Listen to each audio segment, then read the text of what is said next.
Hello बच्चों, क्या हाल चाल। मैं प्रवीण जैन संस्कार कोचिंग क्लासेस में आपका स्वागत करता हूं। आज हम पढ़ने जा रहे हैं एक समान विद्युत क्षेत्र के बारे में। और हम इसके बारे में आज पूरी जानकारी लेंगे हम कि ये एक समान विद्युत क्षेत्र को अगर हम इसमें किसी भी विद्युत द्विध्रुव को रख देते हैं तो इस पर क्या प्रभाव पड़ता है।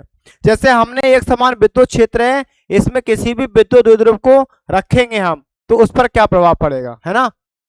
जैसे ये एक समान विद्युत क्षेत्र दिखाई दे रहा है, अगर हम इसमें कोई आवेश को रख देंगे तो उस पर क्या प्रभाव पड़ेगा, आज हम इस बारे में पूरी जानकारी प्राप्त करेंगे।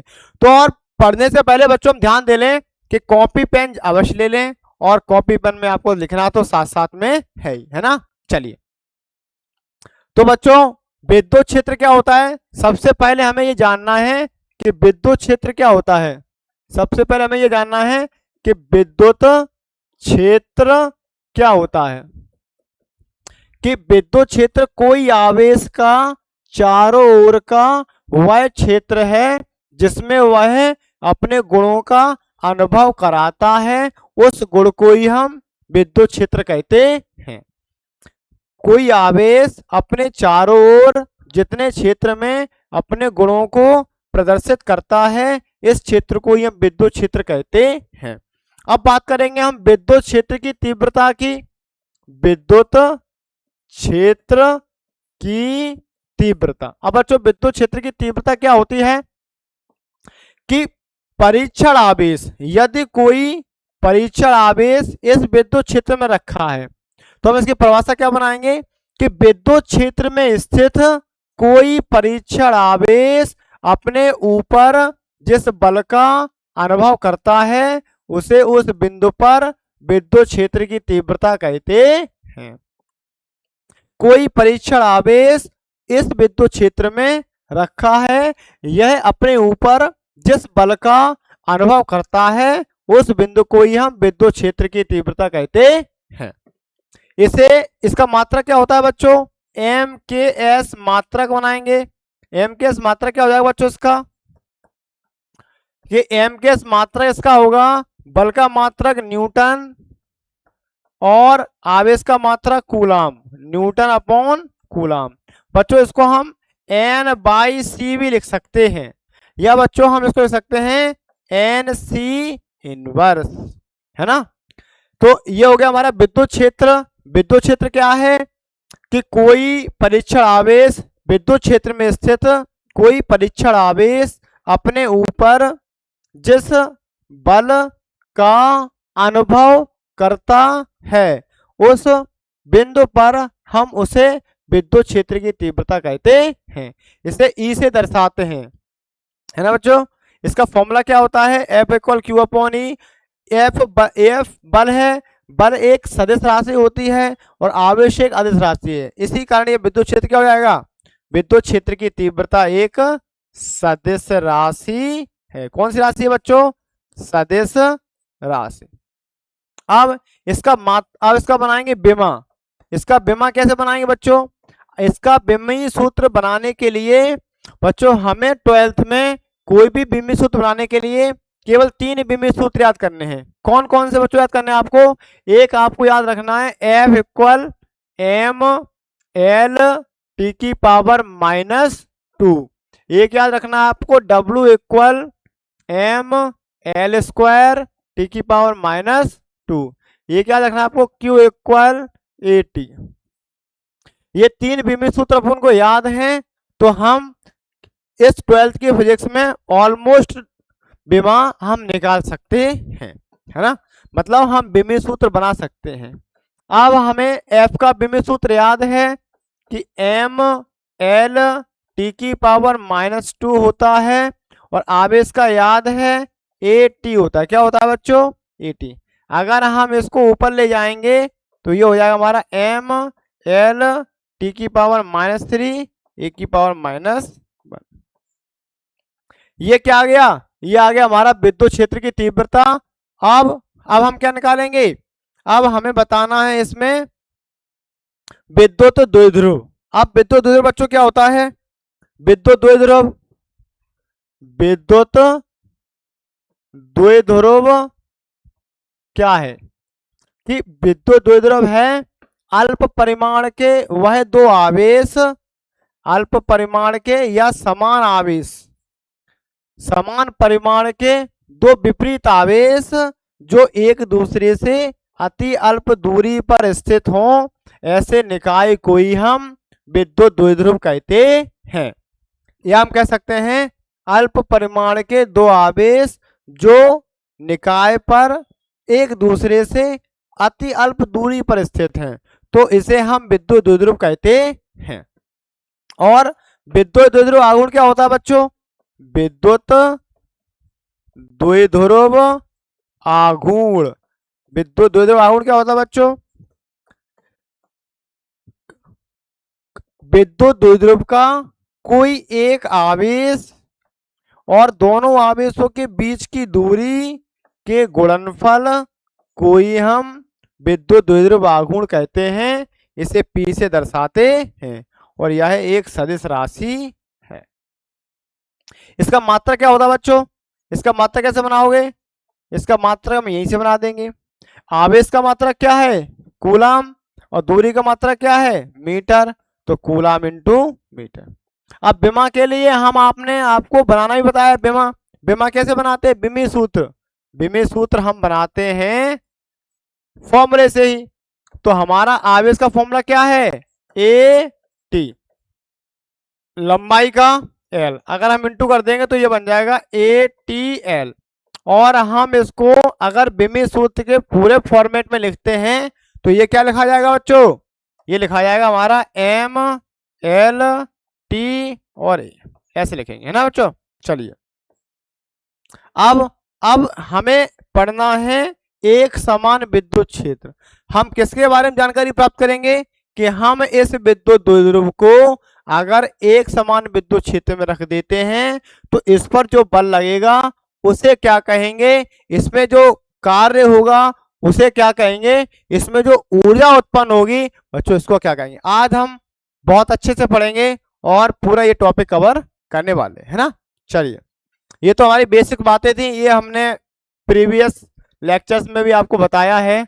और जिन्होंने हमारा पहले वाली वीडियो नहीं देखी है वो पहले चैनल पर जाएं, वो पहली वाली वीडियो जरूर देखें, उसके बाद ये आपको समझ में आएगा। क्योंकि मैंने आपको यहाँ थोड़ा थोड़ा जानकारी दी है विद्युत क्षेत्र के बारे में, विद्युत द्विध्रुव के बारे में और विद्युत द्विध्रुव आघूर्ण के बारे में, है ना।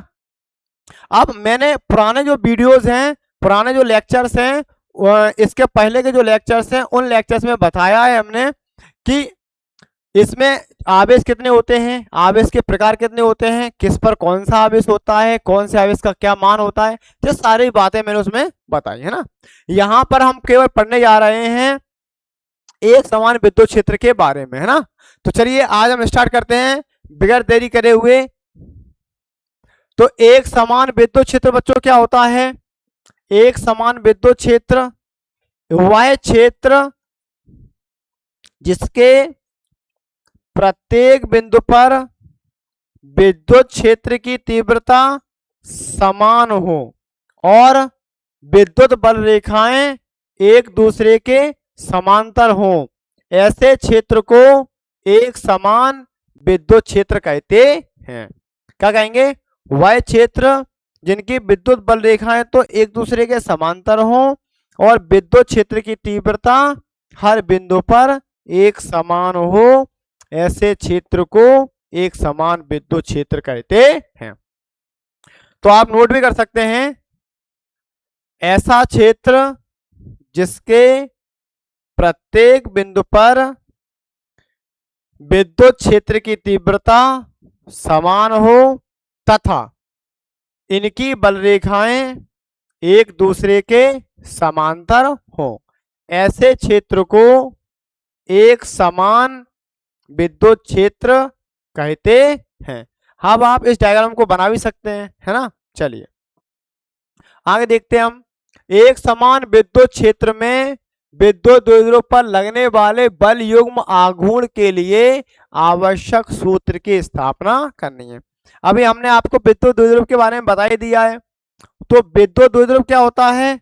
अगर हमने ये एक समान विद्युत क्षेत्र लिया है और इसमें हमने कोई विद्युत द्विध्रुव रख दिया है, ये कोई विद्युत द्विध्रुव में रख दिया है, इसकी जो लेंथ होगी वो कितनी होगी 2a, है ना। इस पर बच्चों जो आवेश होगा वो कितना होगा माइनस का q और प्लस का q। क्यों?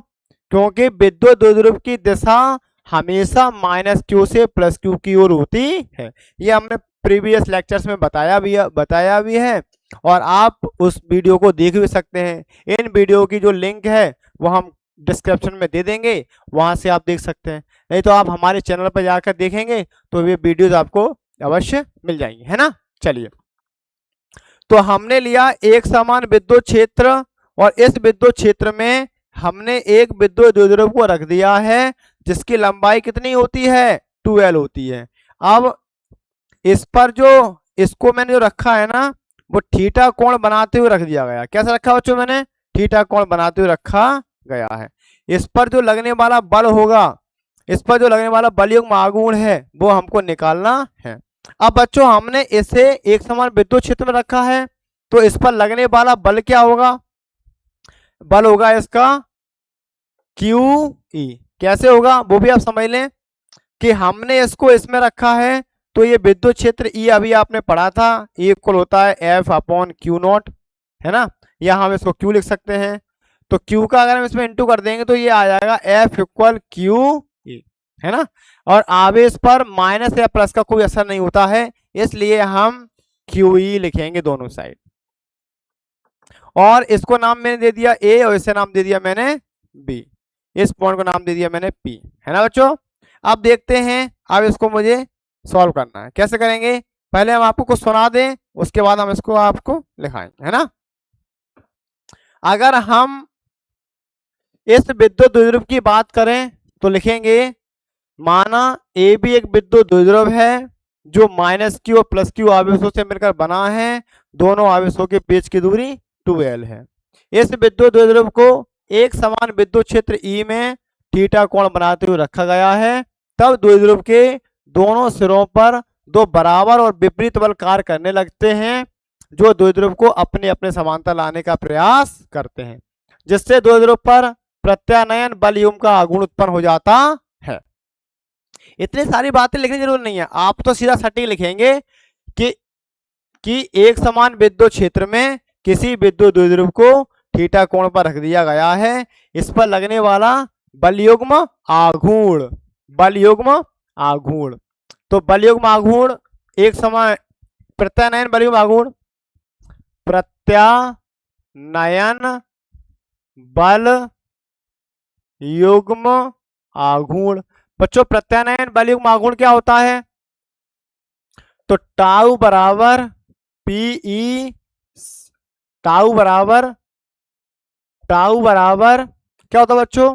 एक बल, कोई भी एक बल और दोनों बलों के बीच की, दोनों बलों के बीच की लंबवत दूरी, दोनों बलों के बीच की लंबवत दूरी।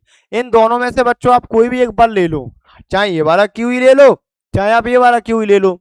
तो हमने ले लिया QE और क्या लिया हमने? और लिया है हमने दोनों बलों के बीच की लंबवत दूरी। अब हम इस राइट ट्रायंगल में, इस समकोण त्रिभुज में कैसे बताएंगे कि कौन सा लंब है?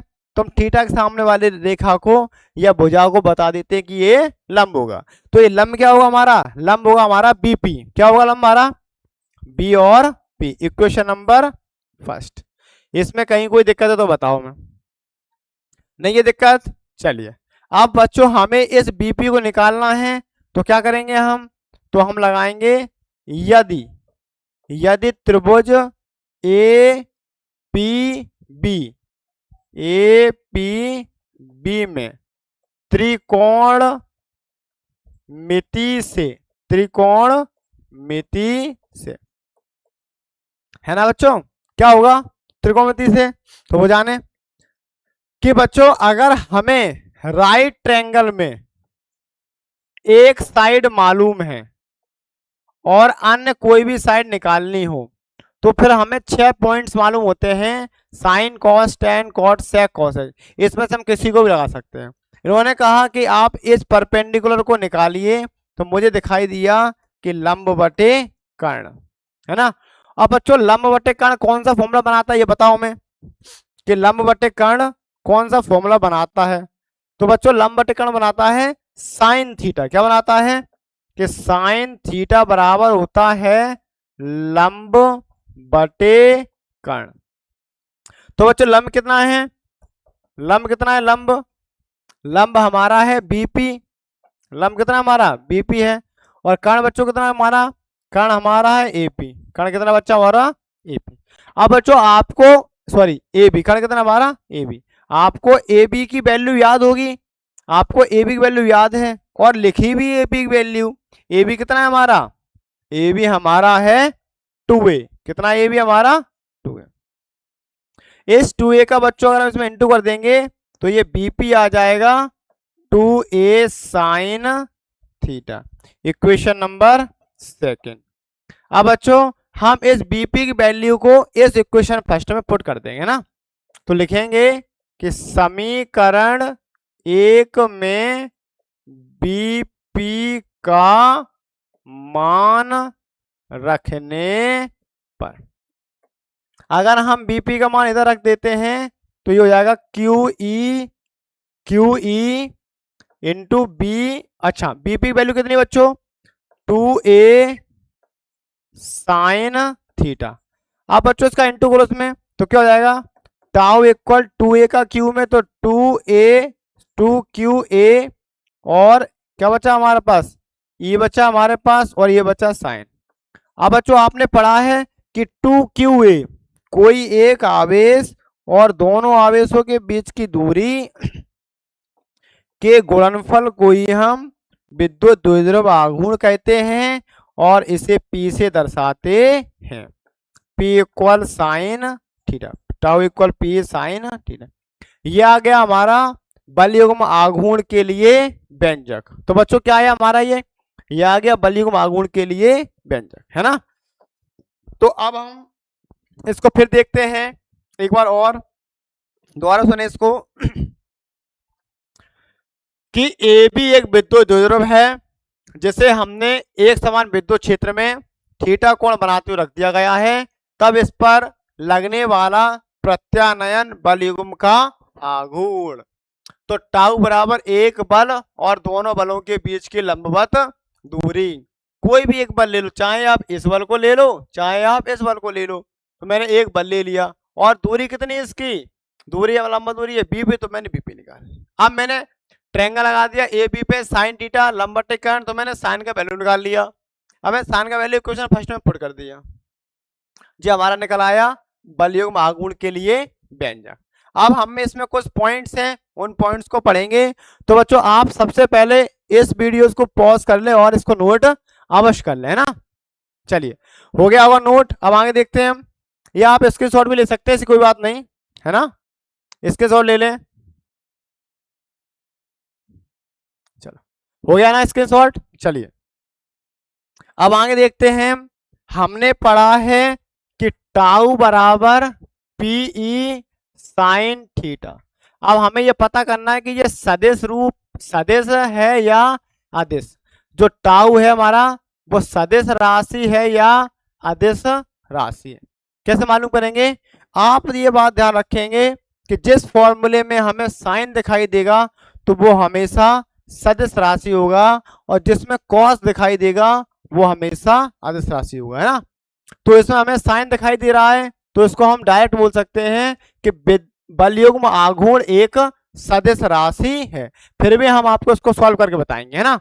तो आपने बच्चों ए क्रॉस बी अगर 11th में वेक्टर पढ़ा है, सदिश पढ़ा है आपने, तो आपने ये फॉर्मूला पढ़ा होगा कि ए का मॉड बी का मॉड साइन थीटा और एन कैप। एन कैप यहाँ क्या बताता है, दिशा को बताता है, तो हम एन कैप यहाँ से हटा देते हैं। तो मैंने एन कैप को हटा दिया, है ना। तो हम मॉड से वेक्टर हट जाता है तो ए लिख देते हैं, इसको बी लिख देते हैं, ये साइन थीटा हो जाता है। तो बच्चों ये लिखा है ए क्रॉस बी, तो हम इसकी जगह ये लिख सकते हैं। तो ऐसे ही हमारा लिखा हुआ है तो हम इसको लिख सकते हैं पी ई साइन थीटा। इस P को हम बदल सकते हैं किस में, मॉड में, है ना। और वेक्टर लगा देंगे। इस ई को हम बदल सकते हैं मॉड में और वेक्टर लगा देंगे। आपको मालूम है कि इस फॉर्मेट में जो लिखा हुआ होगा उसको हम ऐसे भी लिख सकते हैं। तो हमने लिख दिया क्या, हमने लिख दिया है कि P क्रॉस ई, है ना, P क्रॉस ई। तो टाउ कौन सी राशि हो गई, टाउ एक सदिश राशि हो गई। बलयुग्म आघूर्ण कौन सी राशि हो गई, सदिश राशि, सदिश राशि, है ना बच्चों। चलिए आगे देखते हैं अपन। अब ये हमारा हो गया सदिश रूप। अब हम पढ़ने जा रहे हैं बच्चों इसमें इसका मात्रक, सदिश का मात्रक, है ना, टाउ का मात्रक। अब बच्चों इसका मात्रक कैसे बनाएंगे कि टाउ कौन सी राशि है, इसको मालूम कैसे चले कि भाई टाउ का मात्रक क्या होगा, मतलब बल युग्म आघूर्ण का मात्रक क्या होता है। बच्चों बल युग्म आघूर्ण का मात्रक होता है एक बल और दोनों बलों के बीच की लंबवत दूरी, लंबवत दूरी, लंबवत दूरी। अब बलों के बीच की लंबवत दूरी क्या होगी बच्चों, बलों के बीच की जो लंबवत दूरी है ना क्या होगी, बल का मात्रक न्यूटन और दूरी का मात्रक मीटर, तो न्यूटन इंटू मीटर। क्या होगा बच्चों, न्यूटन इंटू मीटर, है ना। चलिए अब इसका बेमा क्या बनेगा बच्चों, अगर हम इसका बेमा बनाना चाहें तो बेमा हम यहीं से बना देंगे कि बल का विमित सूत्र होता है एम एल टी की पावर -2 और दूरी का विमित सूत्र होता है एल, और एल का एल में इंटू कर देंगे तो ये आ जाएगा हमारा एम एल स्क्वायर टी की पावर -2। चलिए कोई दिक्कत इसमें। चलिए अब आगे हम देखते हैं। अच्छा ये जो विमित सूत्र निकाला है हमने, ये विमित सूत्र हमारा कार्य का भी होता है, तो हम कह सकते हैं कि बलयुग्म आघूर्ण का विमित सूत्र कार्य के बराबर होता है ना। चलिए आगे देखते हैं अपन। अब इसके कुछ स्पेशल केस हैं, मतलब विशेष स्थिति है। क्या स्थिति है, अगर हमने इस एक समान विद्युत क्षेत्र में इस विद्युत द्विध्रुव को क्षेत्र के लंबवत रखा है, ऐसे रखा है, तो इस पर जो कार्य होगा, सॉरी इस पर जो बलयुग्म आघूर्ण होगा वो कितना होगा, वो मुझे बताना है। कैसे बताएंगे हम कि हमने लिया है यदि थीटा बराबर 90 डिग्री है, लंबवत रखा है आपने, अगर हमने विद्युत द्विध्रुव को लंबवत रख दिया है तो बलयुग्म आघूर्ण का मान कितना होगा, 90 डिग्री। कितना होगा, 90 डिग्री है, तो साइन 90 की वैल्यू कितनी होगी, साइन 90 की वैल्यू होगी 1। कितनी होगी, 1। तो अगर हम इसमें लगाते हैं टाउ इक्वल पी साइन 90 और साइन 90 की वैल्यू आ जाएगी 1, तो हमारा आ जाएगा पी, कितना आ गया ये मैक्सिमम, अधिकतम। इसको हम लिख सकते हैं अधिकतम। अगर हमने विद्युत द्विध्रुव को एक समान विद्युत क्षेत्र में लंबवत रखा है तो इस पर जो बलयुग्म आघूर्ण होगा हमारा कैसा होगा, अधिकतम होगा। कैसा होगा बच्चों, अधिकतम होगा, है ना। कैसा होगा बच्चों, अधिकतम होगा। चलो अब हमने ये निकाल लिया है। अब सुनो आगे, इसके बाद क्या है, अगर हम इस विद्युत क्षेत्र में इस विद्युत द्विध्रुव को क्षेत्र के समांतर ही रख देते हैं तो एंगल बनेगा हमारा थीटा इक्वल 0 डिग्री। तो बच्चों साइन 0 की वैल्यू कितनी होती है, 0। तो अगर हम इसमें रखते हैं तो टाउ कितना आ जाएगा हमारा, 0। तो कैसा है हमारा, मिनिमम, मतलब न्यूनतम, न्यूनतम, है ना बच्चों। अगर आप इसको लिखना चाहें तो लिख लें और नहीं तो आप स्क्रीनशॉट ले लें, अपना बाद में भी नोट कर सकते हैं। चलिए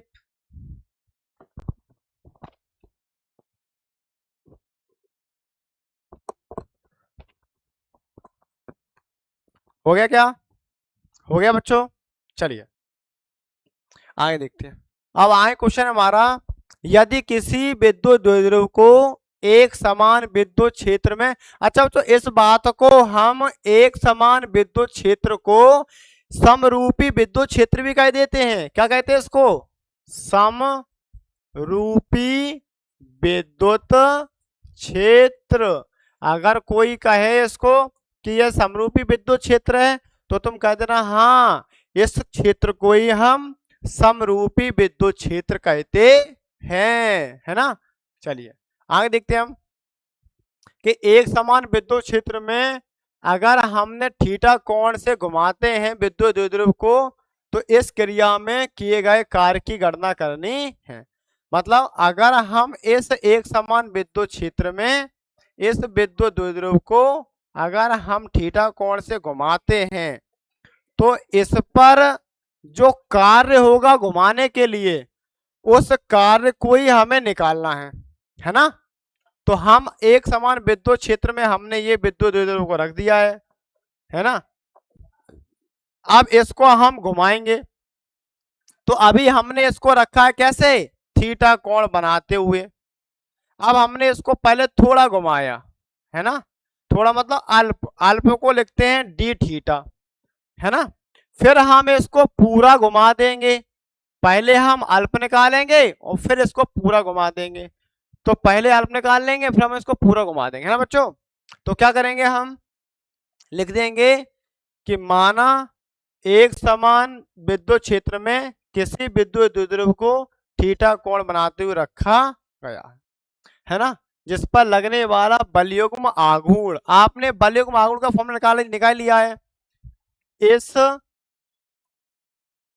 द्विध्रुव पर लगने वाला बल युग्म आघूर्ण आपने ये निकाल लिया है कि टाउ इक्वल होता है पीई साइन थीटा, है ना।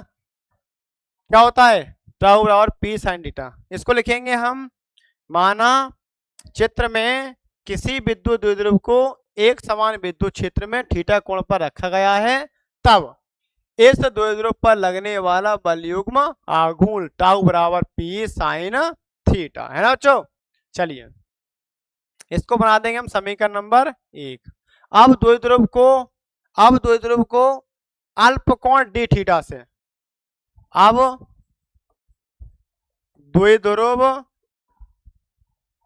द्विध्रुव को अल्प कोण डी थीटा से घुमाने में किया गया कार्य। अब द्विध्रुव को अल्प कोण डी थीटा से घुमाने में किया गया कार्य, तो अल्प कार्य क्या होगा बच्चों, अल्प कार्य का फॉर्मूला आपको याद होगा, बल इंटू अल्प विस्थापन, बल इंटू अल्प विस्थापन, है ना बच्चों। बल क्या है हमारा, बलयुग्म आघूर्ण है, टाउ है। अल्प कार्य को हम डी डब्ल्यू लिखते हैं, ये बल को मैं टाउ लिख दूंगा, बलयुग्म आघूर्ण को क्या लिख दूंगा मैं, पीई साइन थीटा। अब डी डब्ल्यू इक्वल टाउ का मान क्या है, पीई साइन थीटा, और टाउ का मान क्या हो गया,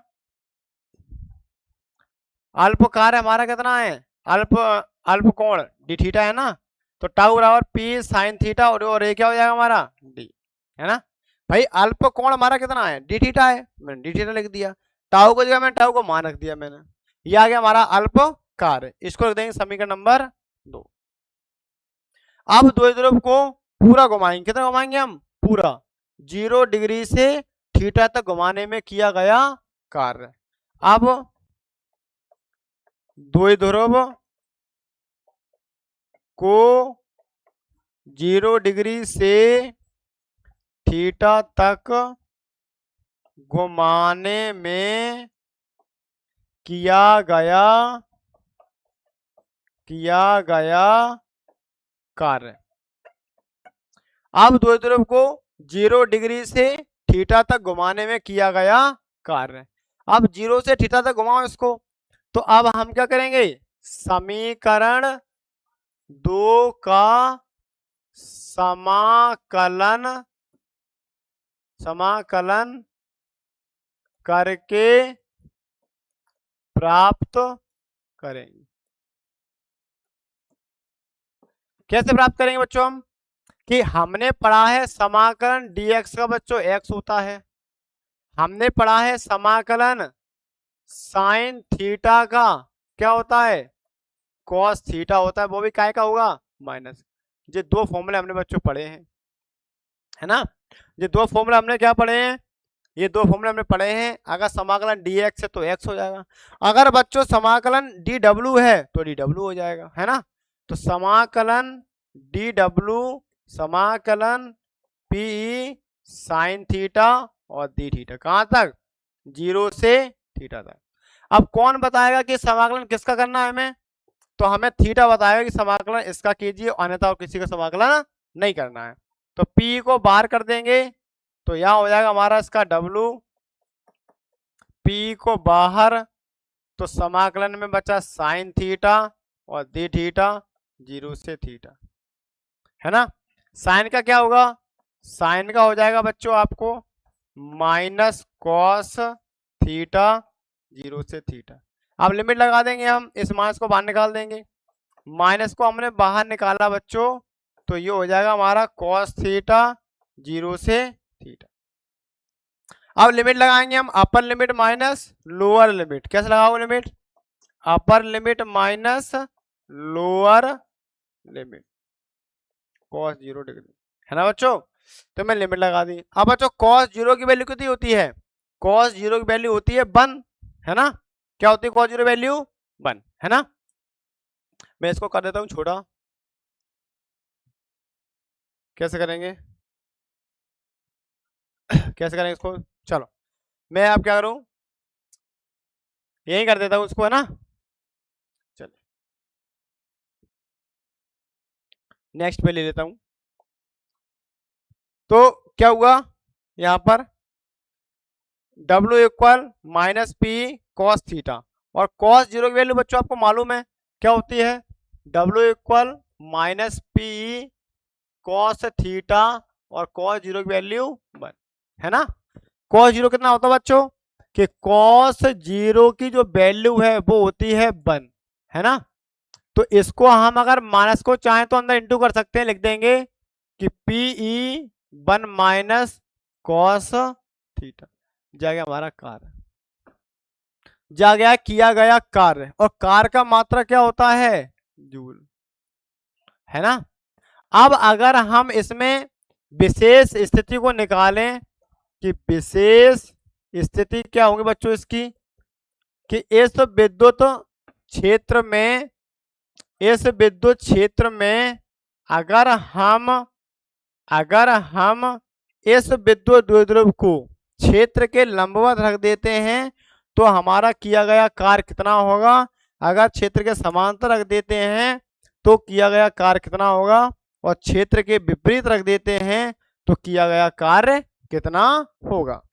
तो पहला पॉइंट, जब हमने थीटा इक्वल 90 डिग्री रखा है तो कॉस 90 की वैल्यू होती है 1, कितनी होती है 1, और सॉरी कॉस 90 वैल्यू होती है 0, तो यहां रख देंगे हम W को, क्या जाएगा हमारा P E 1 minus cos 90 degree, cos 90 की वैल्यू कितनी हो गई 0, तो क्या बचा हमारा 1 माइनस 0, और 1 में से 0 गया तो क्या बचा हमारा P, है ना। जा गया किया गया कार्य, मैक्सिमम कार्य, कितना कार्य आया हमारा मैक्सिमम। अब अगर बच्चों हम इसको, इस मैक्सिमम कार्य को, इस मैक्सिमम कार्य को अब हम इस विद्युत द्विध्रुव को क्षेत्र के समांतर रख देते हैं तो हमारा थीटा कितना हो जाएगा, तो हमारा थीटा हो जाएगा 0 डिग्री। 0 डिग्री हुआ तो कॉस 0 की वैल्यू बच्चों होती है 1, और यहां रखेंगे तो क्या हो जाएगा पी ई 1 माइनस 1, और 1 में से बन गया तो कितना बचा बच्चों, 1 में से बन गया तो बचा है हमारा 0, और 0 को आपने इंटू किया तो ये हो जाएगा 0, तो कितना आएगा हमारा मिनिमम कार्य, कितना आया मिनिमम। इसको हम बोलते हैं न्यूनतम, और इसको हम बोलते हैं अधिकतम, क्या बोलते हैं अधिकतम, अधिकतम कार्य, है ना। चलिए अब तीसरा पॉइंट क्या है, अगर हमने इस विद्युत द्विध्रुव को ऐसा ना रखते हुए ऐसा रख दिया प्लस से माइनस की ओर, तो अब क्या होगा, हमने अपोजिट रख दिया है, मतलब थीटा कितना लिया हमने, थीटा लिया है हमने 180 डिग्री। और कॉस 180 की वैल्यू कितनी होती है, कॉस 180 की जो वैल्यू होती है वो वैल्यू होती है -1। और अगर हम इस -1 को इसमें रख देते हैं तो क्या जाएगा, पीई पीई कॉस 90, क्या जाएगा बच्चों, कॉस 90, कॉस 180, 180। और कॉस 180 की वैल्यू कितनी हो जाएगी बच्चों, है कॉस 180 की वैल्यू कितनी हो जाएगी, -1। और माइनस प्लस तो कितना जाएगा 2PE डब्ल्यू, कितना आ गया, मैक्सिमम, मैक्सिमम मतलब अधिकतम, कितना हो गया जी, तो हमारे दो केस हैं, जिन केस में हम कैसा निकालते हैं कार्य को, अधिकतम, और एक केस में कैसे निकालते हैं कार्य को हम, न्यूनतम, है ना बच्चों। चलिए आगे देखते हैं हम कि आगे क्या है, द्विध्रुव की मानक स्थिति किसे कहते हैं। अगर हम एक समान विद्युत क्षेत्र में, अगर हम किसी विद्युत द्विध्रुव को क्षेत्र के लंबवत रख देते हैं तो द्विध्रुव की इस स्थिति को हम द्विध्रुव की मानक स्थिति कहते हैं। अगर बच्चों हम इस विद्युत द्विध्रुव में एक समान विद्युत क्षेत्र को लंबवत रख देते हैं तो द्विध्रुव की इस स्थिति को हम मानक स्थिति कहते हैं, है ना। चलिए आगे देखते हैं। अब है द्विध्रुव की स्थितिज ऊर्जा से क्या तात्पर्य है तथा एक समान विद्युत क्षेत्र में किसी स्थिति जबकि द्विध्रुव अक्ष क्षेत्र की दिशा से कोण थीटा बनाती है, कितनी बनाती है, थीटा बनाती है, तो स्थितिज ऊर्जा का व्यंजक प्राप्त कीजिए। कहने का मतलब इतना है कि हमें स्थितिज ऊर्जा की परिभाषा बतानी है और इस एक समान विद्युत क्षेत्र में आपने ये विद्युत द्विध्रुव को रखा हुआ है, इसको घुमाने में जो ऊर्जा खर्च होगी, जो ऊर्जा आएगी, उस ऊर्जा को आपको व्यंजक बताना है।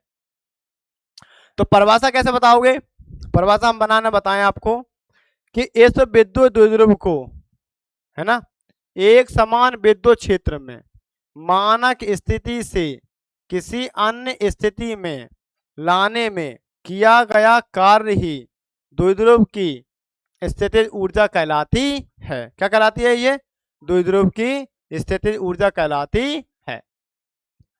इस विद्युत द्विध्रुव को एक समान विद्युत क्षेत्र में 90 डिग्री से किसी अन्य बिंदु तक लाने में जो कार्य करना पड़ता है या किया गया कार्य ही उस बिंदु पर स्थितिज ऊर्जा कहलाती है।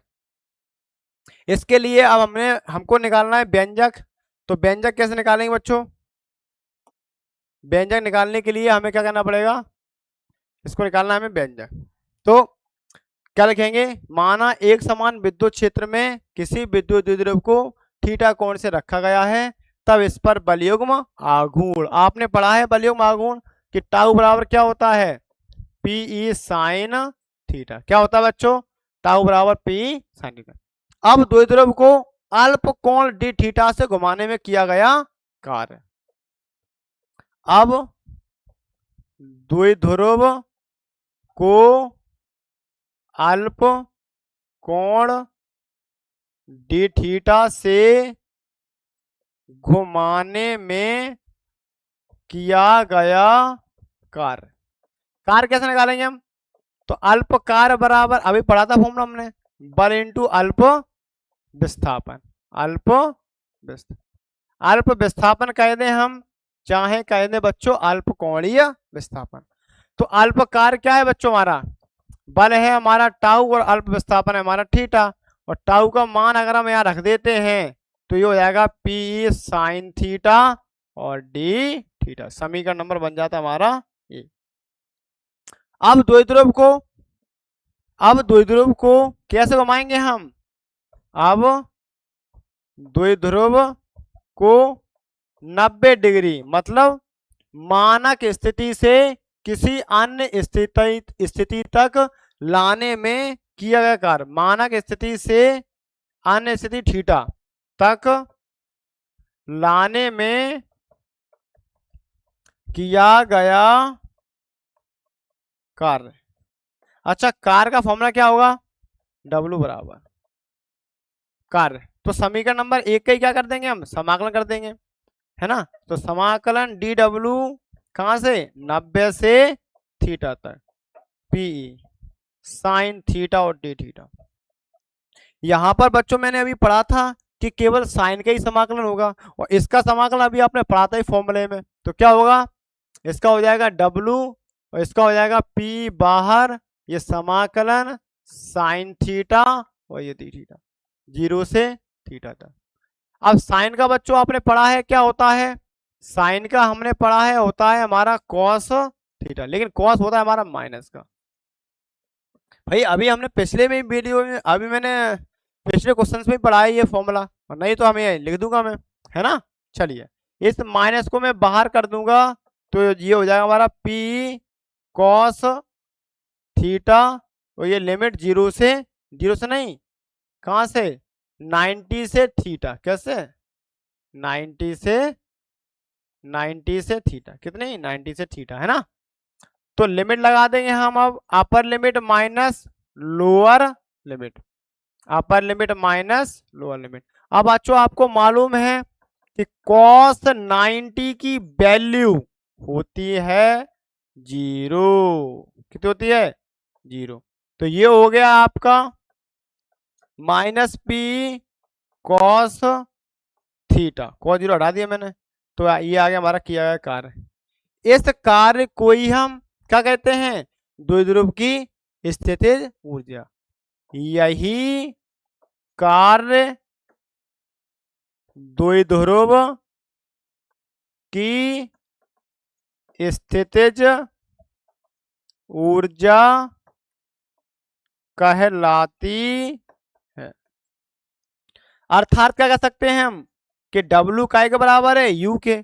तो U का मान कितना आ जाएगा? माइनस PE कॉस थीटा, जो होगा इसका आंसर। कार्य का मात्रा क्या हो गया? जूल। इसमें कोई डाउट है तो बताएं हमें, है ना। हमने पढ़ा था एक समान विद्युत क्षेत्र, ऐसा क्षेत्र जिसके प्रत्येक बिंदु पर विद्युत क्षेत्र की तीव्रता समान होती है, एक समान विद्युत क्षेत्र कहलाता है। और इनकी विद्युत रेखाएं भी कैसी हों? एक दूसरे के समांतर हों। तो बच्चों हमने ये सारे पॉइंट्स अभी आपने पढ़े थे, है ना। ये एक समान विद्युत क्षेत्र है, ये सारे पॉइंट्स हमने अभी आपको एक एक करके बताए थे, है ना। ये एक समान विद्युत क्षेत्र के बारे में बताया था, और बलिगम आघूर्ण के बारे में बताया था। सारे क्वेश्चन हमने अच्छे से पढ़े हैं, और आप इनको एक बार और देखेंगे, दोबारा पढ़ेंगे, और साथ में नोट जरूर करना है। और आपको कैसा लगा, like and comment and share करना ना भूलें। जरूर अपने दोस्तों को, अपने जरूरतमंद जिनको बच्चों को पढ़ना है, और जिन बच्चों को, आपके जो फ्रेंड्स हैं, उन बच्चों को जरूर पहुंचाएं। थैंक यू, धन्यवाद।